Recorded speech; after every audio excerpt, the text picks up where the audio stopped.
Hello, everyone, and welcome to Understanding Muscular Dystrophy, the Etiology and Management by Julien Ross for our class, Anatomy and Physiology in Health and Disease. Our professor is Nicholas Trio, and the due date is December 5th, 2025. Hello, everyone. Today I'll be talking about muscular dystrophy. I couldn't decide if this project should be about multiple sclerosis or MD. My father, who is on the left in this picture, and 5 other people I know have MS. My uncle, on the right of this picture, has MD. This assignment is a great way for us who will be working in long term care to understand more of the diseases we will be encountering on a daily basis. I should really call my uncle more.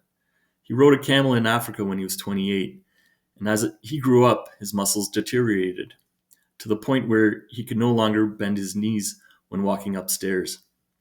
Now that he's in his 70s, his hands don't work, so we got him an Alexa so he can at least listen to his podcasts, watch sports, and have phone calls.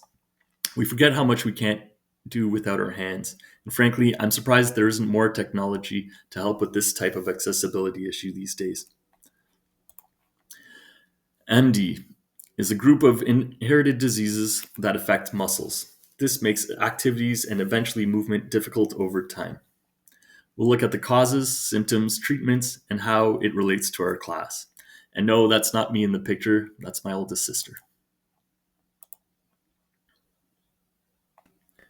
What is muscular dystrophy?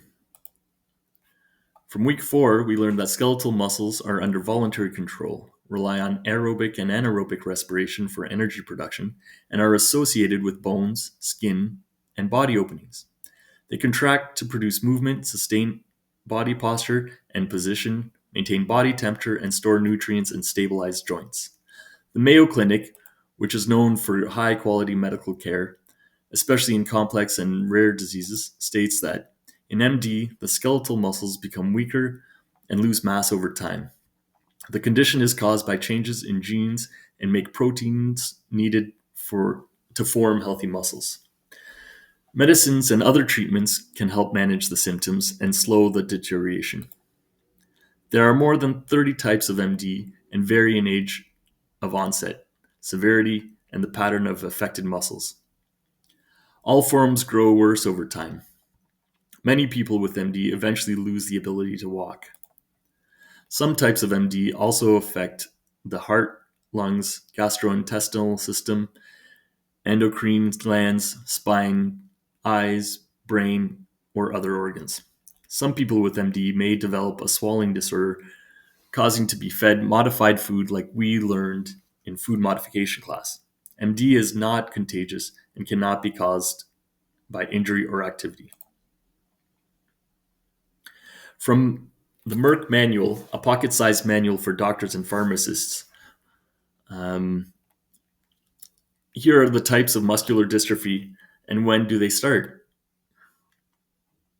Faciohumeral dystrophy, the most common type, has symptoms being between the ages of 7 and 20 and include weakness in the face and shoulder muscles. Duchenne and Becker are the most common types and the most severe. Muscle weakness develop in childhood and teen years, nearly always in boys. Emery-Dreifuss dystrophy affects the upper arms, lower legs, and often the heart. Heart problems can cause sudden death. Limb-girdle affects muscles around shoulders and hips. Some develop minor disabilities over time. Others have serious trouble with their arms and legs. The age at which symptoms start, how serious they become, and how quickly they get worse varies. This is the type that my uncle has.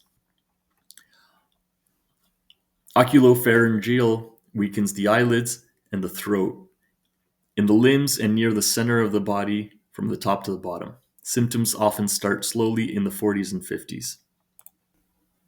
Cause of muscular dystrophy. MD is a mutation in the genes that is responsible for healthy muscle structure and function. The Cleveland Clinic, which is another top hospital in the States, says the mutation means that the cells that would normally maintain muscles can no longer fulfill this role, leading to progressive muscle weakness. There are several genes that play a role in muscle function This is why there are so many different forms. There are three ways you can inherit muscular dystrophy depending on the specific type. Recessive inheritance, which are some forms are inherited from both parents through their recessive genes, like some forms of limb girdle. Um, Dominant inheritance, has some forms are inherited from both of your parents, like fascioscapulohumeral or oculopharyngeal, have this type of inheritance. Sex-linked through the X chromosome inheritance, caused by a genetic mutation on the X chromosome. Males have one X and one Y chromosome, and females have two X chromosomes. A male will only have one copy of each gene on the X chromosome, so they'll develop the condition if one of those genes is mutated. A female can have the disorder, but the symptoms are usually less severe. Duchenne and Becker have this type of inheritance. Also, spontaneously. In rare cases, a person may develop muscular dystrophy and not inherited. This is called the de novo mutation. Some symptoms include muscle deterioration, difficulty walking, climbing stairs, or running, stiff or loose joints, permanent tightening of your muscles, tendons, and skin. It can eventually cause trouble swallowing, like in dysphagia, heart problems, curved spine, scoliosis, breathing issues, and intellectual disabilities. How is it diagnosed? From the National Institute of Neurological Disorders and Stroke, it is recommended for doctors to rule out disorders of the central and or peripheral nervous system, like we learned about in week 5. Various laboratory tests may be used to confirm the diagnosis of MD, including common blood and urine tests, exercise tests to detect elevated rates of certain chemicals during or after exercise. Genetic testing is the standard method and for characterizing the type. Chronic villi sampling to test very small samples in the placenta during early pregnancy. And diagnostic imaging, including an MRI, can also be used.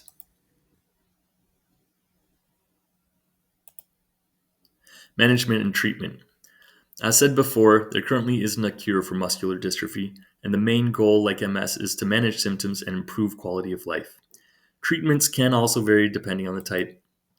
Physical and occupational therapies, including focusing on strengthening and stretching muscles to maintain movement function. Corticosteroids are powerful anti-inflammatories and immunosuppressive steroid hormones that may be beneficial for delaying muscle weakness, improving lung function, delaying scoliosis, and prolonging survival. Mobility aids, such as canes, walkers, and wheelchairs, can improve mobility and help prevent falls.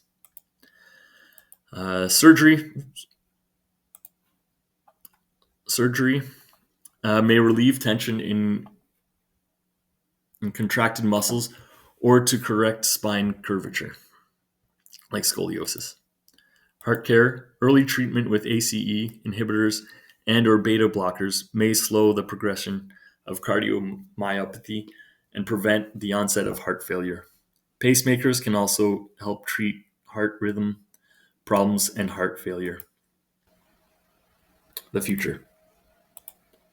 According to the Muscular Dystrophies Association, which is the nation's largest nonprofit supporter on more than 40 different neuromuscular diseases, supporting hundreds of physicians and scientists in the fight to develop effective treatment for muscular dystrophies, motor neuron diseases, and related muscle disabilitating diseases so that people living with these disorders can thrive and pursue their passions. Since its inception, MDA has invested more than $1 billion collectively in the laboratories of 7,000 scientists, helping build the entire field of neuromuscular disease, biology, and pioneering technologies such as the identification of disease-causing genes, gene therapy, and most recently, the gene editing. Muscular dystrophy is a complex, inherited condition that affects thousands worldwide. With early diagnosis and supportive care, many people with MD can lead longer, more fulfilling lives. Continued research and awareness are key to improving outcomes for patients and families. To wrap it up, muscular dystrophy challenges patients both physically, mentally, and emotionally. But with the right care and support, people can still live meaningful lives. I still look up to my uncle, of course. He's the funniest member of the family and the coolest, and that's pretty impressive considering the life he knew and the life he lives now. Same as with MS. At least the symptoms start slow, management is possible, and I always say to my dad and my uncle that at least they still have their cognitive abilities. It's not the best, but at least there's that. Thank you so much, and have a good day.